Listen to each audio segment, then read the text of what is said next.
Hello friends, तो आज हम बिहार सिविल कोड से संबंधित प्रश्न को लेकर आए हैं और ये हिंदी से रिलेटेड होंगे।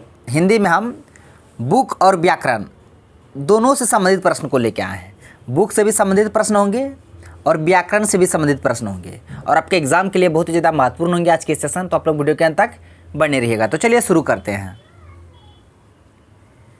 पहला प्रश्न है, ये बुक से है। बनभट्ट की आत्मकथा किसका प्रसिद्ध उपन्यास है? ऑप्शन में दे रखा हजारी प्रसाद द्विवेदी, नागार्जुन, जैनेन्द्र, अमृतलाल नगर। तो इसका आंसर ऑप्शन ए हो जाएगा। हजारी प्रसाद द्विवेदी की रचना है बनभट्ट की आत्मकथा।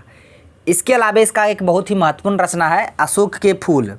बहुत बार एग्जाम में पूछोगे हैं अशोक के फूल। इसके भी लेखक कौन है? हजारी प्रसाद द्विवेदी। और एक है चारू चंद्रलेखा। चारू चंद्रलेखा। ये तीनों रचना आप याद रखिएगा हजारी प्रसाद द्विवेदी के। अशोक के फूल, चारू चंद्रलता, बनभट्ट की आत्मकथा। तीनों रचना बहुत ही फेमस है। फेमस नहीं, बहुत ही मतलब इम्पोर्टेंट है एग्जाम के लिए। अब बढ़ते हैं अगले प्रश्न की ओर। प्रश्न है अक्षय मिलकर बना है। इसमें हम ना आज के सेट में कुछ प्रश्न प्रीवियस ईयर के भी हम लेके आए हैं, कुछ नया भी है। अक्षय जो है, अक्षय, तरह, ज्ञ, सरो, ये चारों संयुक्त व्यंजन है। संयुक्त व्यंजन कितने हैं तो लिख देते हैं, आप याद रखिएगा।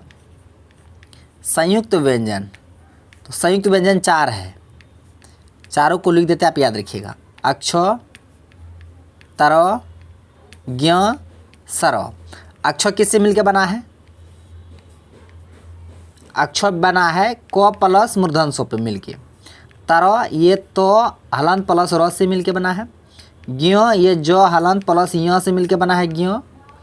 और सरो जो बना है ये तालब सो हलंत प्लस रो से मिलके सरो बना है।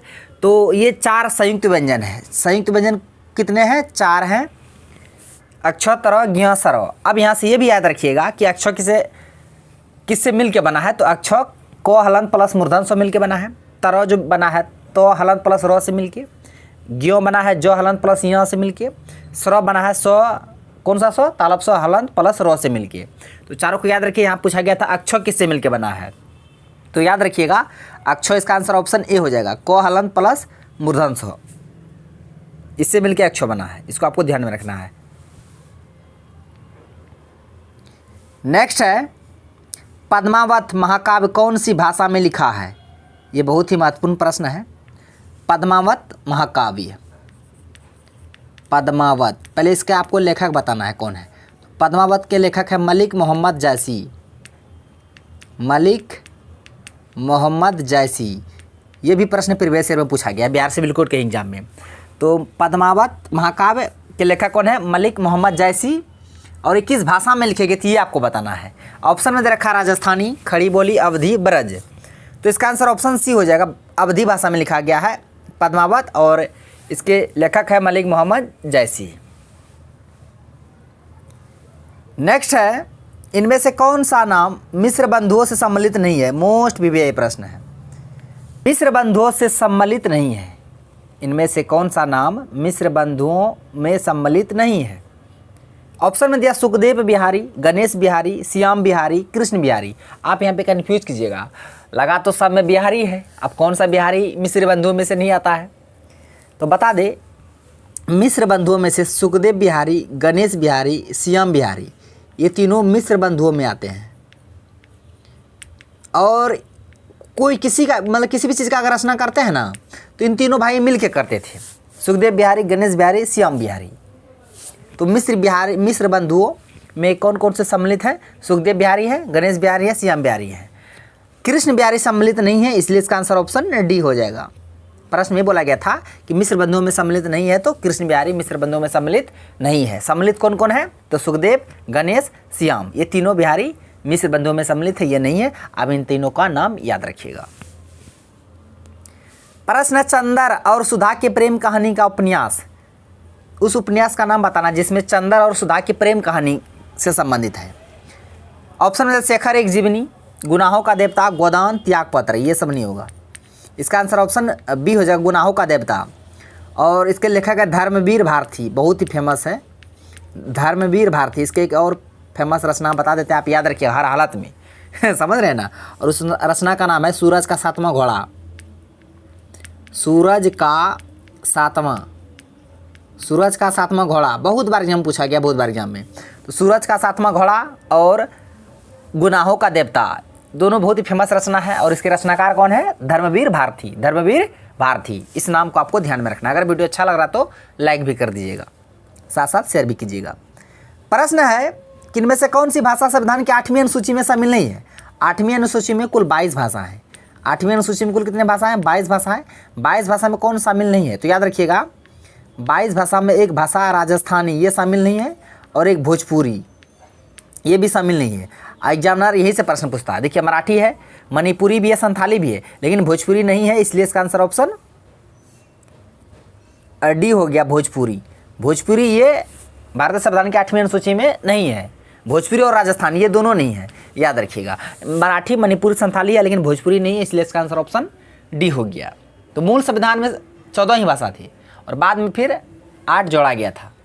ठीक है, सिंधी, नेपाली, मणिपुरी, कोंकणी, बोडो, डोगरी, मैथिली, संथाली, ये 8 बाद में जोड़ा गया था। तो कुल वर्तमान में अभी 22 भाषा है। और 22 भाषा जो है वो संविधान किस अनुसूची में है? तो ये 8वीं अनुसूची में। किस अनुसूची में? 8वीं अनुसूची में। मूल संविधान में 8 अनुसूची, वर्तमान में 12 अनुसूची। तो उसको भी याद रखिएगा, पॉलिटिक्स से रिलेटेड प्रश्न था। मैं नौकरी में आवेदन किया, देखिए यहाँ से था, इससे पहले बुक से संबंधित प्रश्न अब आया व्याकरण से कि मैंने नौकरी में आवेदन किया है, वाक्य में अशुद्धि है, किससे संबंधित अशुद्धि है? लिंग संबंधी, अवयव संबंधी, क्रिया संबंधी या कारक संबंधी? देखिए नौकरी में आवेदन किया है, या नौकरी में नहीं होगा, नौकरी के लिए। मैंने नौकरी के लिए आवेदन किया है ना, मैं नहीं, के लिए, तो के लिए आना चाहिए। तो के लिए कारक है, तो कारक संबंधी अशुद्धियाँ इसमें, तो इसका आंसर ऑप्शन डी हो गया। कारक के कितने भेद? तो कारक के 8 भेद। कारक के कितने भेद? 8 भेद। कारक के एक वीडियो हम बना चुके हैं अलग से, सेपरेट वीडियो, वहाँ पे उससे संबंधित सारे कॉन्सेप्ट को बताए हैं और प्रश्न के साथ, आप लोग देख लीजिएगा। कारक से संबंधित जितने भी प्रश्न पूछेंगे तो वहाँ से एक भी प्रश्न बाहर नहीं पूछेगा, इतना डीप पे हम बता दिए। अब बढ़ते हैं अगले प्रश्न की ओर। मनोगत शब्द का संधि विच्छेद। ऑप्शन में दिया मनो धन गत, मनो नहीं होगा, मनः धनगत, हाँ ये वाला होगा, ये भी नहीं होगा, ये भी नहीं होगा। तो मनोगत का संधि विच्छेद होगा मनो नहीं, मनः विसर्ग, मनः धनगत, मनोगत। ठीक है, और उसी बात मनोहर अगर होगा, मनः जोड़हर, सरोवर सरह जोड़हर, तो मनः धनहर, इस तरह से जितने भी वर्ड होगा ऐसे ही बनेगा। और संधि के कितने भेद है? 3 भेद, स्वर, व्यंजन, विसर्ग। प्रश्न है समास से रिलेटेड, जिस समास में पूर्व पद अवयव होता है तो उसे कौन सा समास कहते हैं? अव्ययीभाव कहते हैं। जिस समास में पूर्व पद अवयव होता है उसे अव्ययीभाव समास कहते हैं। इसको आपको ध्यान में रखना, 2 या 2 से अधिक पदों के मेल से बने पद को समास कहते हैं। और समास के कुल 6 भेद हैं। भेद याद रखिएगा, समास के कितने भेद हैं?